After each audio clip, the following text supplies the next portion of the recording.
Welcome to a special Saturday cinema as we review The Resurrection of Gavin Stone through a metaphysical lens. This is a special Saturday cinema because at the end we're going to make a special announcement and extend to you a special challenge. Stay with us until the end. The story is about a washed-up actor and former child star Gavin Stone, who gets arrested for disorderly conduct and is forced to do community service at, of all places, a church. After quickly deciding he doesn't like the work end of a mop, he plots to join the church production of a play about Jesus titled The Crown of Thorns, and to complete his community service hours doing what he loves to do the most, which is act. The church he's assigned to is the Masonville, Chicago, Gavin's hometown, where his dad still lives. So Gavin and his dad have had a rough relationship for some time, and his dad agrees to let him stay there while he's working at the church. After Gavin walks through a very nice building, down long hallways, past prayer meetings, and past a cafeteria of children, he finds a guy working to repair a water heater. This guy turns out to be Pastor Allen, who says, "At $30 an hour, it's always better to fix it yourself." He takes Gavin into the office to have a talk. Gavin was a child star made famous in a sitcom playing the character Cliffy. Cliffy was known for saying, "Don't look at me."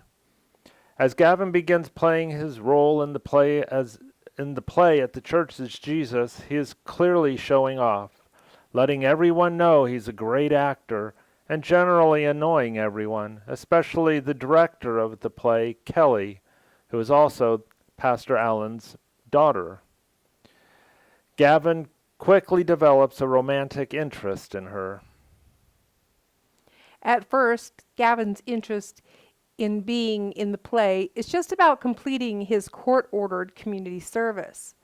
As he spends time with the others at the church, he changes. He's truly affected by the values and interests he sees shared by those in this ministry. Gavin begins, a bit clumsy, to try to join in. He joins a Bible study. He helps one of the guys from the play at his auto shop. They repair a car, which turns out to be a charitable effort for a single mom who's struggling. At home, Gavin starts to help his dad by doing some carpentry work at the house as well. While Gavin has his problems, it becomes clear that he's not without heart. Like the Grinch at Christmas, his heart just needs to grow a bit. This is made clear when Gavin talks to a hearing-impaired little girl using sign language. Kelly is a bit shocked, and Gavin explains that he learned sign language while in a role in a Hallmark movie. Kelly takes the opportunity to point out that if he can learn sign language for that role, he can certainly learn a bit about Jesus for the role he's playing at the church. So, Gavin starts to research Jesus, though he doesn't seem fully committed yet. While working on one scene in the play, the story from John 8, where a woman caught in adultery is brought to Jesus, Gavin, as Jesus tries to say, "Neither do I condemn you." At that point, something clicks, and he says, "I'm sorry." Why does he stick up for her like that? Does he know this person? He's started to see the love that Jesus offers, and it's something new to him. He desires it, but he doesn't yet understand it. One of the people playing a disciple tries to explain, saying, "Hey, I can answer that. It's called the doctrine of atonement. What it means is the totality of human iniquity can only be removed by the one who establishes those moral parameters. However," Kelly interrupts, saying, "Not now." She seems to realize that Gavin is changing. is the time Gavin is required to provide community service passes. He starts to feel pressured as he becomes attached to the play and the people he's been working alongside. He seems concerned that he'll be asked to leave.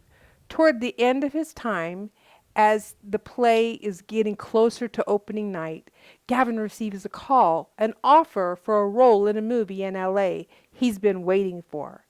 He struggles with his choice, but feels his future is in this movie, and he decides to leave. He tells the theater team his decision and confesses, "I'm not even a Christian." That doesn't help with their disappointment in this decision and in the path that he does choose.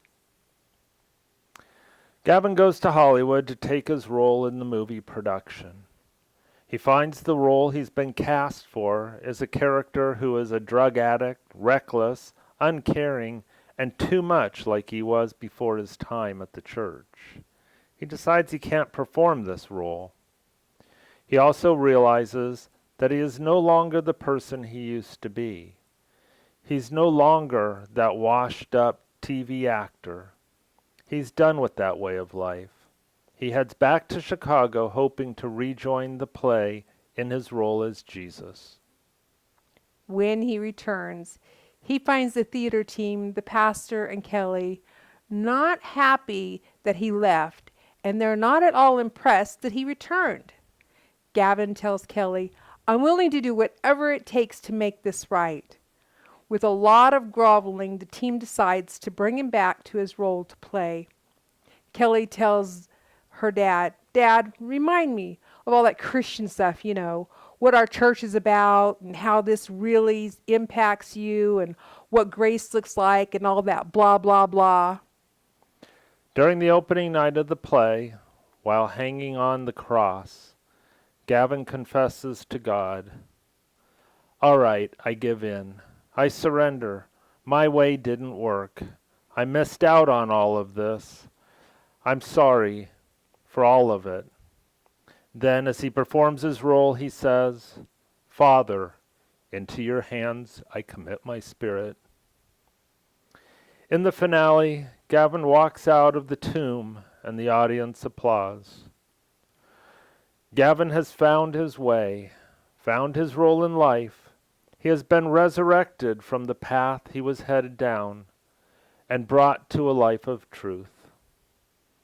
And now for our big story and the call to action.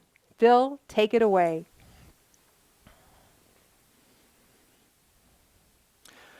We said in the beginning of this video that we were going to make an announcement and extend a challenge, so here it goes. The resurrection of Gavin Stone is about a group within a church that changes someone's life, and in that process grows as a team. I believe this is exactly what our mission at Unity Church of El Cajon is about.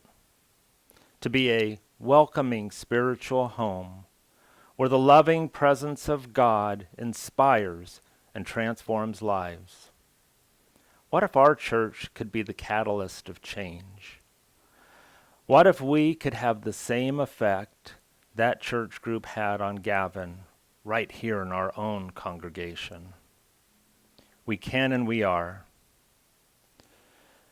When COVID showed up, a small group of our church family members pulled together to bring you services and support through video. Over this past year, we've experimented, learned, and we've developed a powerful video capability. Now that capability as a ministry is ready to take God's work to the next level. We're going to expand what we do, how we do it, and most importantly, who does it. We're inviting the youth of our community, ages 16 through 25, to help us grow our video ministry, not just in size, but in quality, in reach, and in power. In doing so, we're going to help our youth by providing them marketable work experience in all facets of video production. They'll learn skills including videography, sound engineering, project management, problem solving, and more. They'll work with all sorts of technology and apply their creative talents. They can take this experience with them as they go out into the world and apply for jobs, submit college applications, and become productive members of our church, our community, and society. We're inviting anyone who'd be interested to step forward now by contacting the church office. So there's the announcement. Now here's the challenge. It's small, it's simple, but it's powerful. The biggest challenge we have in realizing our aspirations for this ministry is getting the word out. Our challenge to you, our request to you, is for you to share this video with 5 people that you know and ask that they share this with 5 people that they know. In the old days, we called this a chain letter. In more modern internet terms, we call it going viral. Help us get the word out. In Thessalonians 5, 9 through 11, it says, "For God did not appoint us to suffer wrath, but to receive salvation through our Lord Jesus the Christ. He died for us so that, whether we are awake or asleep, we may live together with him. Therefore encourage one another and build each other up, just as in fact you are doing." Let's build each other up. Let's change some lives. Let's change the world.